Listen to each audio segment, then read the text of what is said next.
Right, welcome guys. So, yeah, we're all here for weight loss injections. They've been around for a number of years, and kind of midway through last year, I started to get the feeling that they were here to stay. Okay, and I was right, they are here to stay. Now, an awful lot of people in the fitness world are really anti the injections. My feeling is simply because this isn't working. There we go. My feeling is simply because most PTs, most gyms are afraid of them. They think it's going to drive them out of business. So in late 2024, I started to deliberately put on weight, and I went up 20 pounds in order to test it, see how effective it actually was. I did absolutely everything I should and everything I shouldn't when I was on it to test the limits of not only the side effects, but also the positives of it. I did lose all the 20 pounds. Now, partway through it really is understanding what it is and why it does it. It is not a magic pill. There is still effort required in it, but really technical is you'll hear a load of people talk about GLPs and GIPs. It is simply hormones that belong in and around the gut that are going to stop us wanting that food when we don't need it. That food voice that we've all had, that one where we reach for the extra 5 or 6 biscuits, the extra pack of crisps when we know damn well we don't really need it. That is what it does. It switches it off. Now, physically, it lowers our blood sugar levels. So when we have all hit a healthy diet, if you like, and we've got the balance right in terms of the overly processed sweets and chocolate and stuff like that, and we've brought that right down, we all know that we feel that little bit better because we've brought our blood sugars down. We're not dependent on them anymore. And that has a lot to do with our insulin that spikes when we have high sugars as well. It suppresses the appetite and the cravings. It's a given. That is what it's designed to do. What it does actually physically is slow our digestion down. So if, let's say, it takes 12 hours for a chicken to go through our system, a chicken breast, it will slow that digestion down. So we have a slower release of energy and the body isn't craving food again. And that's what it does. It is absolutely no different than a normal diet. The only thing it is doing is stopping that food voice in our head. It's stopping our need to keep on replenishing it when we don't need to. So who should be considering it? Now, this is a broad spectrum, really. People who have type 2 diabetes, because that is originally what it was designed for. People with a BMI of above 30. Now, it's utterly ridiculous that when I was 20 pounds heavier, I was classed as obese. When most people looked at me, you couldn't really tell I'd lost, there was difference from me now. But that is what they've set. Now, my personal opinion is that BMI is the most outdated health indicator ever, because half of what my BMI is made up of is muscle. So this was something that was brought in the 60s. And unfortunately, the NHS are still using it and still depending on it to tell us whether we are fit and healthy when it's utterly rubbish. For me, the most important bit is the last bit. It is ideal for those people who have made genuine and continuous efforts to lose weight, but for one reason or another cannot. It could be headspace. It could be the fact that you are simply not sure of what to do and you cannot get the support in the background to carry on. Because we know if we have a lot of weight to lose, looking forward to that journey is a really hard thing to do. If I look at the scales and go, you know what, I've got about 10 pounds I could do with losing. In my head, I'm thinking, right, I could do that in a month. If we've got 20, 30, 40, 50, 60 pounds to lose, that journey, that vision becomes really quite daunting. And, I know that a lot of people I've spoken to in the gym suffer with exactly that. So that, if you have made a genuine and concerted, consistent effort to lose weight, and for one reason or another, then that is where this potentially could be. It is not my job to tell you to take medication like this. My job is to give you the information. So I'm not going to stand here and tell you that you should or shouldn't be doing it. That's your decision. If you choose to, then I'll be there to support you. The side effects. Now, this is one that I pushed for when I did 8 weeks. I did 4 weeks in the initial dose and another 4 weeks with an increased dose. And I pushed all of the things you shouldn't be doing to sample these. Nausea, I didn't really suffer from that much. I was quite lucky on that one, really. Constipation, that occurs when we're not getting hydrated enough. Hydration, as I'll go into later, is absolutely key. Not only when you are on a weight loss jab, but when you're not as well. We are 80% water, we need to replenish it. But on this, if you do not take enough water in, that is 2 to 3 liters every single day, you are going to get constipated, and it is uncomfortable. You will get bloated. The danger there is that when we're bloated and we're not going to the toilet, we're not going to see as much of a weight loss as we think. So we think, crap, it's not working. So that, again, is a reason to abide by the rules. Diarrhea. I had a couple of days of extremely fatty, highly processed food, and I regretted it from about 5 minutes afterwards because I had diarrhea, and I mean really bad diarrhea, for 3 days. And it was absolutely horrific, to the point where I came into work and I lasted about 30 seconds and I had to go home. So that, again, is the medication does not mix well with highly fat or high sugar foods. So you can eat them. There's nothing telling you that you can't, but beware that they are good. That is the side effect. It's going to hit you. Fatigue. Now that happens because we're not taking on as many calories as normal. We are going to quite a dramatic calorie deficit, and we are not going to have the same energy that we normally have. I'll go into the details of how we combat that shortly, but fatigue comes because we're not energizing our body in the way we should. And that is where some people in here that I manage with it, I'm having to manage their performance in the gym and recognize why it's happening. And it's important, if you're here and you're on it, that you listen to me when I start to talk about these things. Because I might say, right, now you need to stop taking that jab for another week, because you need to get your body some energy. So these are the things that I'll be keeping an eye out for. Injection sites, if you go on the internet, they are going to tell you, here's best, here's best, here's best. Do not rely on Dr. TikTok. They are all trying to get views, clicks, and likes. So they're going to tell you they've lost 3 stone in a day. They're going to tell you to inject in the arm, the arse, the abdomen, whichever one it's going to be, because that makes it so much better.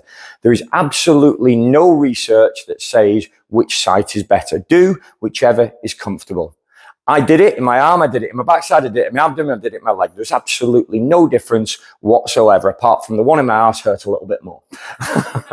Right then, best practices. There is absolutely no best practice that is different from if you are on a normal diet, a normal lifestyle eating plan.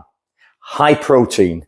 We need high protein diets no matter where we are, whether we're on or off these jabs. And that's good, clean sources of protein, whether it's chicken, lean meats, fish, whatever it will be. It is better if we have it what we call single source. So we've got it, we've cooked it ourselves, we've chopped it ourselves. Secondary, yes, we can rely on what I call substandard protein sources. So your prepackaged stuff, your processed meals, your Tesco meal deals, they're a substandard version of it, but that's what we're looking for. When we are dieting and dieting hard, no matter what you do, you are going to lose muscle mass. We need to lift weights and lift weights heavy and hard in order to maintain muscle mass, because the more muscle we have, the more calories our body burns. We can do this without it, but that is where you get you may well have seen some of the celebs with really drawn faces and things like that. They've gone at it too hard, too quickly, and dieting hard without the training and things like that. It is really good for our bone structure. It's really good for our headspace, but most of all, it is maintaining our muscle mass that is going to help us in the long run as well. Stick to a consistent injection schedule. You can do it up to 4 days after your jab. So every 4 days you can do it, but it's recommended to do it every week. Find a day that works, and quite often people will tell you, and again, there's no real direct research into this, to do it at night time, so that if there is any immediate sickness or immediate reaction to it, you're asleep. And then it has time to get into your system. You wake up in the morning and you're beginning to get the effects straight away. Like I said, when it becomes less, when you're used to it, when you've had your initial 4 weeks at a dosage, which I'll go into in a minute, it can become less effective round about day 4 or 5. Now, there's two things you can do here. You can either inject again, or know that in those next 2 or 3 days, so the last 2 or 3 days of your 7-day schedule, your appetite is going to increase. If you have been on really low calories for that first 4 or 5 days, I would suggest you allowing yourself to eat that little bit more and stick to your 7-day schedule, because you are going to be massively depleted on energy and calories. So allowing just a few more calories in those extra days is going to just boost you up, and it's going to avoid that fatigue that I talked about a little bit ago. Okay? Does that make sense? Yeah. And if you're not sure, guys, please interrupt me. I know I could just go off on a complete tangent when I'm talking. So if you've got questions, you're not sure, go on, Zara. How many calories should? So the calories is a good question. How many calories should you be taking? It depends on you as a person. It depends on what you will find initially. If it has an immediate effect on you, if you're not what they call a late responder, if it has an immediate effect on you, you will be drastically down in calories. Now, normally, if your daily recommended amount is 2,000, we recommend around about a 20% deficit to be able to lose the weight. So it would be 1,800 calories. What you may well find is that in that first few days, that first couple of weeks of taking it, you might well be down to about 1,000 or so calories. Initially, that is not a concern. It's when the fatigue sets in and the body's going, Christ, I need some more energy. I need some more calories. That's when perhaps we look at the calories. And if you need calories mentally, then I'll work them out for you. If you need that target, I'll work them out for you. But your body will probably tell you when you need more food. And like I said, if I'm watching and coaching you and think, hang on a minute, your performance is down, your fatigue is down, you're dropping off sessions, that's when I'll step in and be checking in on you. So into, like I touched on before, water intake and hydration. Slow down digestion slow down digestion can lead to constipation. So we need to keep it at a reasonable level. Like I said before, 80% water our bodies are. We have to keep it up. You are going to feel bloated. You are going to look at the scales and go, crap, where's all my weight loss going? Because it's all there in water. Trust the process. Like I touched on as well, the dehydration. I deliberately did that to myself, where I was going for just the odd glass here, the odd glass there over 3 or 4 days. And it is not pleasant. Apart from the headaches, it is also the constipation and you're beginning to get those stomach cramps in there. 2 to 3 liters of water every single day. And again, just like I jumped ahead a little bit, we've got the hydration that supports all our body functions and the protein that is going to help us with the process. If we're looking for a protein target, we're looking for between 1 and 2 grams of protein per day per kilogram of body weight. So if I'm 100 kilos, I'll be looking for between 100 and 200 grams of protein every day. Appetite and danger signs. And again, I've jumped ahead of myself because I just can't hold back. If you forget to eat, which it is entirely possible you will, the fatigue may well set in. So if you know that you're beginning to slow down, if you feel like your headspace is beginning to suffer, you're feeling it can cause the bouts of depression and things like that, you need to check what you're eating. Have I got enough food in? If I haven't been eating, am I taking on board protein shakes to supplement my diet? Am I getting all the water in that I need? And you've got a personal checklist there. In the first few days, like I've said, the first few days, you may well have a dramatic drop in appetite. It's not the end of the world if we go 2 or 3 days on dramatically low calories. You think about if we're not feeling well, or we've had a monster meal and the following day we're just like, really don't need anything, the body will survive. The body does not wake up in the morning and go, right, let's forget about all the calories you put in yesterday. I need more food. It can take days to process the food that we eat. So there is still energy in the body. It is not physically addictive, but it is mentally addictive. I got addicted to looking at the scales. When I spend my life telling people not to bother with the scales, I was looking at it. And when I came off it, it started to get into my headspace that number on the scales wasn't changing. The number on the tape measure wasn't changing as much as it was. So that is where you need a coach in the corner to go, right, hang on, let's now begin to look at another target. You've got to your goal, or I told you to come off it for a little bit. These are the warning signs and the advice that you need to take. You can use it as appetite control. You can use it after you've got to your goal weight, because some of us will never get that headspace where we can control what we're eating. And that is a simple fact of life. Some of us are not wired that way, and we will use it constantly and potentially for the rest of your life. The fear of stopping can cause overuse. Oh my God, I haven't lost weight this week. Right, I'm going to up my dose. It doesn't work like that. And I'll go on to that now. Dosing. For the first 4 weeks, you take 2.5 milligrams every day, and that should be for everybody across the board. Because if you go straight into a higher dose, it is going to make you sick. Because we are introducing a foreign object into the body. The body will do its best to kick it back out. And that's why it doesn't last in the body, because we're kicking it out. 2.5 up to 5, 7.5 if you need it. I only went up to 5. I know of one person on 7.5. The rest of the people I know who are taking it are currently on 5 and still doing very, very well.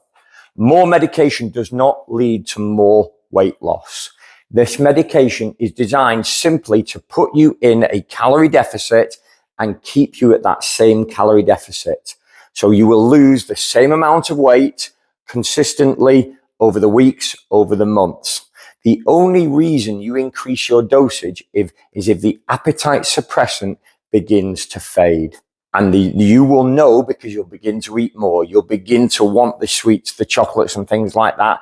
And you have a taste and you increase. And that is the only time that we do. If you go too high, too quickly, the side effects will kick you in the arse and they'll remind you you've gone a bit too fast, too quickly. The only time, again, most people will go from 2.5 straight to 5 after 5 weeks, because that is what they call a loading dose. That is where your body is getting used to it. You can increase if the side effects are going alongside your appetite suppressant, but I would suggest it is always led by your appetite and not the side effects. Again, you can do what they call a micro dose as well. So I, for example, when I was on 5, I began to suffer the bigger side effects, and it wasn't very pleasant, as I've already talked about. What I tried in the last couple of weeks of my 8 block was taking a 2.5 injection, then 4 days later, doing another 2.5. So the suppression was still there, but the side effects weren't. And that is something that potentially you might want to consider. The final advice, really, because it is hot and a lot of you have been in the sessions as well. This is not a magic pill. You are going to have to change what you eat. You are going to have to change your headspace in terms of how you are approaching your life, because this will not work with the diets we are currently following. And everybody who is on it or is thinking about taking it has to make a lifestyle change. Otherwise, you wouldn't be thinking about taking it.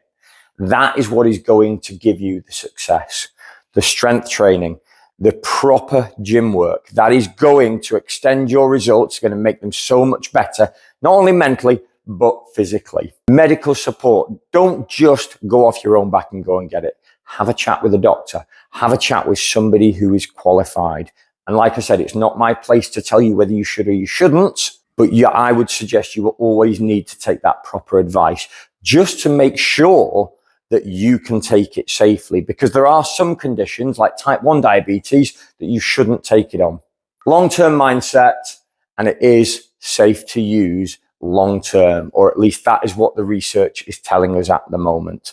It is in early days. We are still only 2 or 3 years into this medication. My belief is that it is one of the best things that has happened to weight loss, general health, and the cost in the NHS for as long as I can remember. Because obesity and the chronic illnesses that people can suffer from them and the injuries that can suffer from them are taking a massive strain on the NHS and a massive strain on the people who are suffering with it. It can change your life, but you have to respect it and play by the rules.